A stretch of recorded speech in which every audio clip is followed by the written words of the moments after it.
Bom dia! Nós vamos falar hoje sobre hiperemia, dos tipos ativa e passiva. A passiva também pode ser chamada de congestão. E para falar de um assunto é sempre bom começar contextualizando. Então, quando a gente fala de hiperemia, congestão, no caso dela ser patológica, a congestão só estou fazendo essa diferenciação porque existe uma hiperemia normal, saudável também. Enfim, quando é patológica, a gente está situado dentro das doenças cardiovasculares, que são as que afetam qualquer um dos componentes do sistema cardiovascular, seja o coração, os vasos sanguíneos ou o sangue. E no nosso caso aqui da hiperemia, dentre esses três, a gente está se referindo a doenças que afetam o sangue. Dentro de doenças que afetam o sangue, ainda existe uma outra divisão. Elas podem estar relacionadas à hemostasia, que falando a grosso modo, é quando vai ter que existir uma parada ali, um bloqueio. Então teve uma lesão e aí vai haver muito sangramento. Então precisa haver um processo ali de coagulação para parar o sangue. Então isso está ligado à hemostasia. As doenças ligadas à hemostasia podem ser hemorragia ou trombose, em geral. E aí um outro grupo de doenças ligadas ao sangue, tá aqui circulado, esse círculo pontilhado no meio, né? São as doenças do sangue relacionadas à hemodinâmica, ao próprio dinamismo do sangue, que podem ser três em geral: o choque, o edema e a congestão, também chamada de hiperemia. Bom, eu vou falar brevemente, eu sei que vai ter aula de cada uma dessas 5 patologias, né? Podem se manifestar de uma forma patológica, mas é importante falar alguma coisa sobre elas para entender melhor a congestão. Então eu vou dar uma introdução rapidinha, né, sobre hemorragia, trombose, choque, edema e aí chegar na congestão. Bem, então a hemorragia ela é um extravasamento do sangue num espaço extracelular. É importante ficar isso em mente que quando extravasa sangue é hemorragia, para diferenciar do edema, que é quando extravasa mais água, né? Aí vai junto aqueles solutos que passam junto com a água. Isso daí vai ser importante porque tem a ver com a congestão também. Causas, podem ser diversas causas de hemorragia. Uma delas é a congestão crônica. Quando a gente chegar lá em congestão, a gente vai entender por que a congestão pode causar hemorragia. Mas também pode ser ruptura de vaso em caso de trauma, aterosclerose, inflamação, neoplasia, enfim. Alguns conceitos importantes para não confundir. A gente chama de hematoma o acúmulo de sangue no tecido. Quando é um acúmulo de sangue numa cavidade, aí vai chamar hemo e o nome da cavidade. Então, por exemplo, hemotórax, hemopericárdio. E algumas consequências, né? Pode ser desde irrelevante, uma pequena hemorragia, às vezes a congestão causa hemorragia irrelevante local, e pode ser letal também, pode levar ao choque hemorrágico, que é o hipovolêmico, e aí na aula de hemorragia a gente vai aprofundar mais. Bom, a segunda doença, né, nesse esqueminha didático seria a trombose. Eu vou passar mais rapidinho porque ela não está tão diretamente relacionada à congestão, mas é bom lembrar, não falei antes, que todas essas separações que eu estou falando, em doença do coração, doença de vaso sanguíneo, doença de sangue, 2 grupos de doença de sangue, tal doença, isso é uma separação só didática, porque em geral uma doença afeta vários ou todos esses outros elementos que eu estou falando aqui de forma separada. Mas enfim, a trombose ela é uma contraparte patológica, né, da hemostasia, porque ela acontece quando se forma um coágulo, um tampão, sem a necessidade de tampar nada. Então não é uma defesa do corpo, é uma coisa patológica. E o tampão saudável, que é para tampar algum furo ali que ocorreu, ele é rápido, né, ele se desfaz. E a trombose ela já é mais persistente, esse coágulo formado. As causas podem ser fatores de coagulação alterados, estase do sangue, ficar muito tempo parado, e danos nos próprios vasos, né, aterosclerose, dentre outros. Aí, dentre nomes importantes dentro da trombose que a gente vai ver na aula específica, vai ter trombose venosa profunda, trombose arterial, e aí as consequências também podem ser desde leve até letal, né? Exemplos muito conhecidos são AVC, embolia pulmonar, também relativamente comum.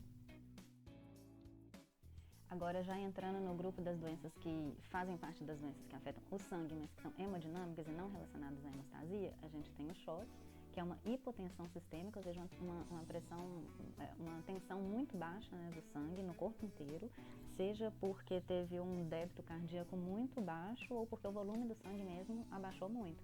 Quando que isso acontece? Pode ser várias causas, em caso de hemorragia grande, queimadura, infarto do miocárdio, embolia pulmonar, sepse, quando atinge o corpo inteiro. Alguns conceitos, né, tipos de choque que vão ser o hipovolêmico, o cardiogênico, obstrutivo, distributivo. Esses nomes estão muito relacionados à causa, né, à origem do choque.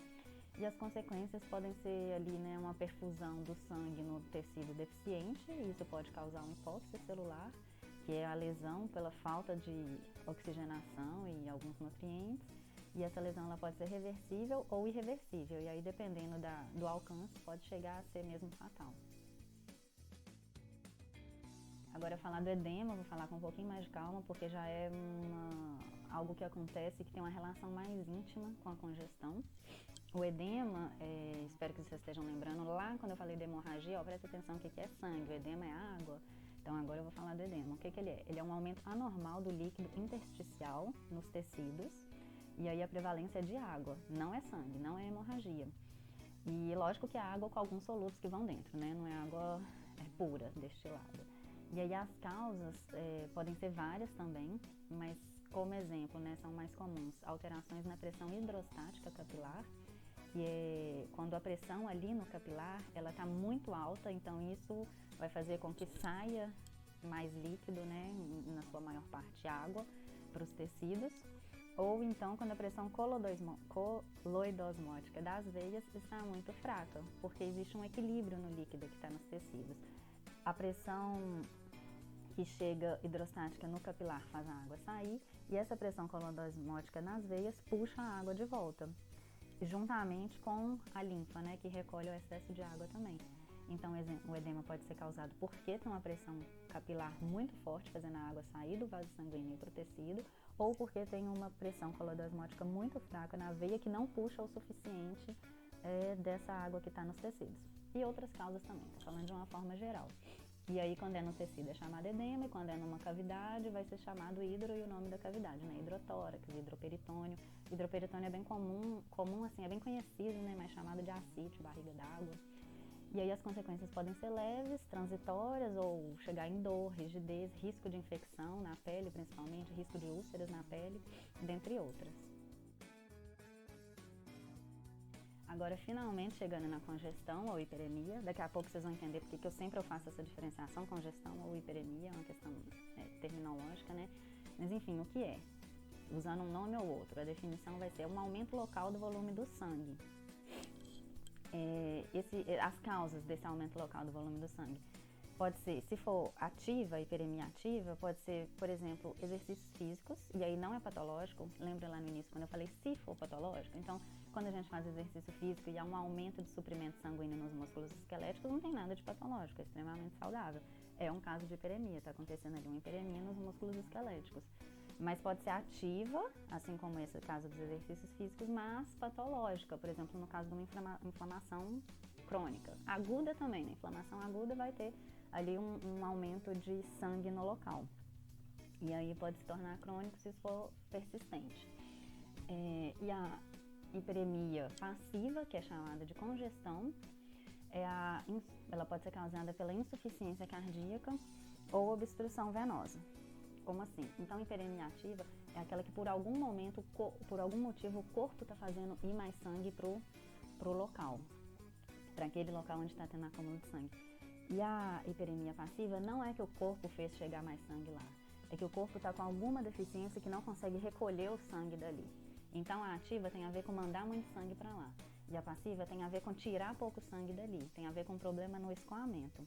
Por isso que pode ser causada por uma insuficiência cardíaca, porque se o bombeamento está fraco, o sangue vai, mas não tem força suficiente para ele voltar. Então ele acumula ali onde ele foi. Ou então pode ser causada essa hiperemia, a congestão, né, que é a hiperemia passiva, por uma obstrução venosa. O sangue foi, mas aí tem alguma obstrução na veia e não volta como deveria voltar. Então causa um acúmulo ali no local.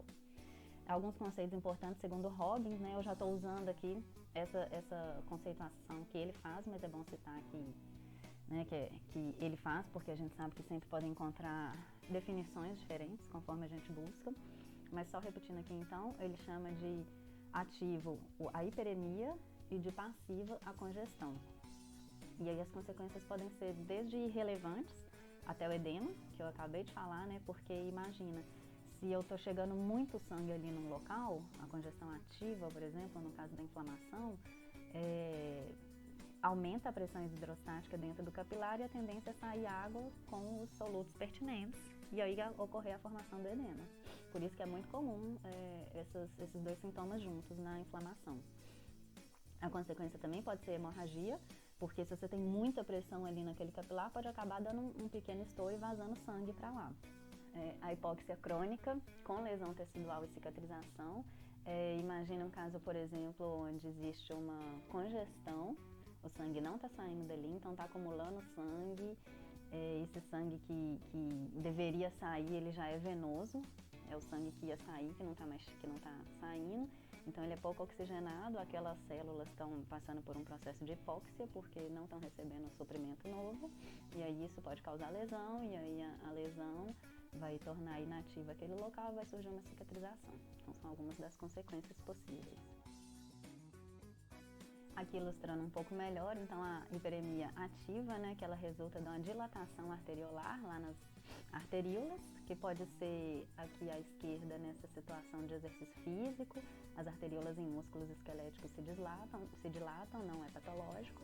E no caso de uma inflamação, por exemplo, a gente vê essa imagem mais na ponta, em cima uma rede capilar normal, né, mais fina, e embaixo uma rede capilar num processo inflamatório, muito mais inchado, muito mais dilatados para que chegue mais suprimento lá e aconteça todo o processo imunológico que a gente conhece.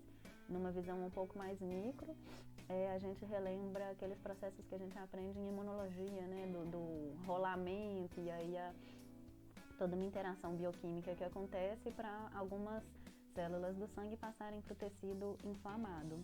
E aí esse é um dos motivos para possibilitar isso, né, que aumenta-se ali o diâmetro, a dilatação dos vasos para aumentar a circulação e chegada de células de defesa no local. Então, resumindo, a hiperemia saudável tem como gatilho o exercício físico, como fica o tecido com o que é chamado de eritema, que ele fica avermelhado, e como que é esse sangue que está ali, ele é oxigenado. O sangue não está ficando parado ali, ficando velho, sem oxigênio, está chegando sangue novo, bastante. A patológica também, como eu falei, né, um gatilho de inflamação, o tecido também fica ali com essa característica de eritema, avermelhado, e o sangue é oxigenado também. A título de ilustração, a gente vê essa imagem aqui, né, onde a gente percebe a vermelhidão típica da inflamação, com inchaço, aí a gente já imagina edema, vários outros processos que a gente conhece que vêm junto com a inflamação. Bem, agora vai ficar mais fácil entender a congestão, que é a hiperemia ativa. Ela resulta num processo da redução do fluxo, da saída sanguínea em um tecido, né? Então, como eu falei, é um problema de escoamento. E pode ser local ou sistêmico. Então, se for local, qual que é o gatilho? Pode ser, por exemplo, uma obstrução venosa, isolada naquele lugar ali. Teve uma obstrução e aí o sangue não está saindo dali. O que vai acontecer naquele tecido? Vai ficar cianótico, que pode ser de vermelho escuro a azul. Por quê? Porque aquele sangue que está se acumulando ali, ele é desoxigenado, não está chegando sangue novo, né? Está ficando um acúmulo ali de sangue velho, entre aspas. E também pode ser sistêmico. E aí o gatilho pode ser, por exemplo, uma insuficiência cardíaca. Se o coração não tem força para fazer com que o sangue circule ali numa pressão tal que ele vai até os tecidos mais periféricos e volta, ele vai acabar acumulando em certas regiões. E aí também o tecido vai ficar cianótico, né, de vermelho escuro a azul, e é desoxigenado, como eu acabei de falar também na congestão local. Aqui um exemplo de congestão, né, de hiperemia passiva, dá para ver a ponta dos dedos mais arroxeadas, é uma cianose.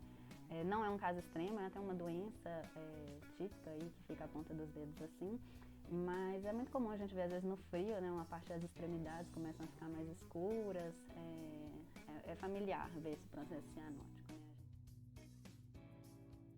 Isso pode evoluir para formas mais graves dessa congestão.